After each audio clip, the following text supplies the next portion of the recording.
মাহে রমজানের রোজা ফরজ হওয়ার পূর্বে এই মুহররম মাসের রোজাকে আল্লাহ তাআলা ফরজ করেছেন। রমজান মাসের রোজা যখন ফরজ করেছেন তখন আল্লাহ তাআলা এই মুহররম মাসের রোজাকে নফল করে দিয়েছেন। আল্লাহর নবী এই মুহররম মাসের রোজাকে নফল করে দিয়েছেন। কিন্তু নফল করা সত্ত্বেও এই পবিত্র মাহে মুহররমের রোজাকে রাসূলুল্লাহ সাল্লাল্লাহু আলাইহি ওয়াসাল্লাম রমজান মাসের পরে সবচেয়ে বেশি ফজিলতপূর্ণ রোজা হিসাবে আখ্যায়িত করেছেন। আল্লাহর নবী মুহাম্মদুর রাসূলুল্লাহ সাল্লাল্লাহু আলাইহি ওয়াসাল্লাম বলেন, আফদালুস সিয়ামি বা'দা শাহরি রমাদান সিয়ামু শাহরিল্লাহিল মুহররম।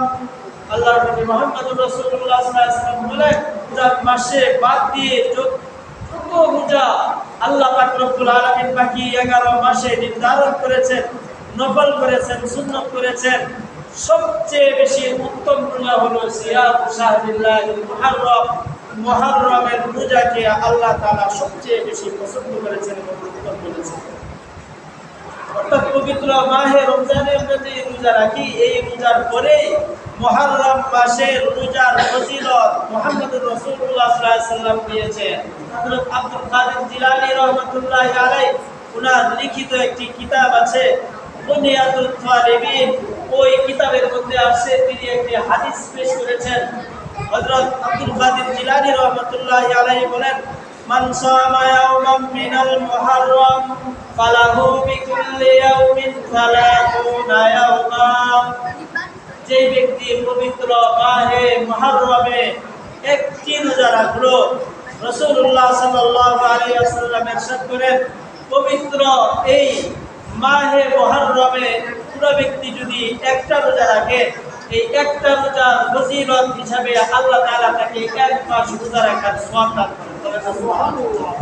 তাহলে এই পবিত্র মাহে রমজান মাহে মুহররমে পুরো ব্যক্তি যদি একটা রোজা রাখে, তাহলে এক রোজা বদৌলতে এক রোজার সওয়াব হিসাবে আল্লাহ পাক রব্বুল আলামিন রমজানের বাহিরে এরপরে এক মাস লাগাতার রোজা রাখলে যে সওয়াব, এই সওয়াব আল্লাহ পাক রব্বুল আলামিন দান করেন।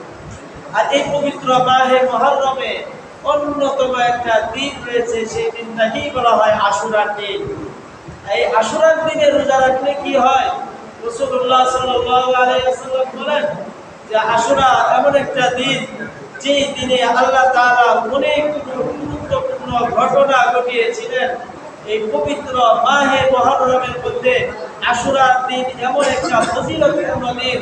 রাসূলুল্লাহ সাল্লাল্লাহু আলাইহি ওয়াসাল্লাম বলেন, সিয়ামু ইয়াউমি আশুরা ইয়াহতাসাবা আলা আল্লাহি আইয়ুকাফিরাস সানাতাল্লাতী ক্বাবলা।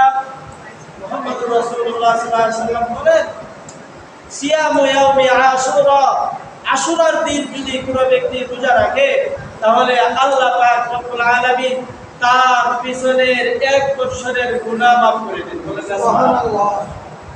তাহলে দুইটা হাদিস আমরা পেশ করলাম, আমরা জানতে পারলাম পবিত্র মাহে মুহররম পুরাটা শুরু থেকে নিয়ে শেষ পর্যন্ত যদি কোনো ব্যক্তি কোনো একটা রোজা যদি রাখে, এক রোজার ফজিলত হিসাবে আল্লাহ তাআলা তাকে 1 মাস রোজা রাখার সমপরিমাণ সওয়াব দান করবেন। আর এই মুহররম মাসের 10 তারিখে আশুরার দিনে যদি কোনো ব্যক্তি একটা রোজা রাখে আশুরার দিনে, রাসূলুল্লাহ সাল্লাল্লাহু আলাইহি ওয়াসাল্লাম বলেন যে তার পিছনের 1 বছরের গুনাহ আল্লাহ পাক রব্বুল আলামিন মাফ করে দিবেন। কিন্তু রাসূলুল্লাহ সাল্লাল্লাহু আলাইহি ওয়াসাল্লাম পৃথিবীর ইতিহাসে জানা যায় এবং বোঝা যায়, ইতিহাসের কিতাব ডাকলে ইতিহাসের কিতাবের দিকে যদি আমরা একটু দৃষ্টিগোচর করি, তাহলে পৃথিবীর শুরু লগ্ন থেকে এখন পর্যন্ত মুসলমানদের প্রধান শত্রু হলো ইহুদি এবং খ্রিস্টানরা। এই ইহুদি এবং খ্রিস্টান ইসলামের শুরু লগ্ন এবং কি পৃথিবীর শুরু লগ্ন থেকে মুসলমান এবং নবীদের বিরুদ্ধাচরণ করে আসছে। অনেক নবীদেরকে পর্যন্ত এই ইহুদিরা হত্যা করেছে এবং শহীদ করেছে, অনেক নবীদেরকে নির্যাতন করেছে, অনেক মুসলমানদেরকে নির্যাতন করেছে, এখনো করতেছে। রব্বুল আলামিন বলেন, ইয়া আইয়ুহাল্লাযীনা আমানু লা তাত্তাখিযুল ইয়াহুদা ওয়ান নাসারা আউলিয়া।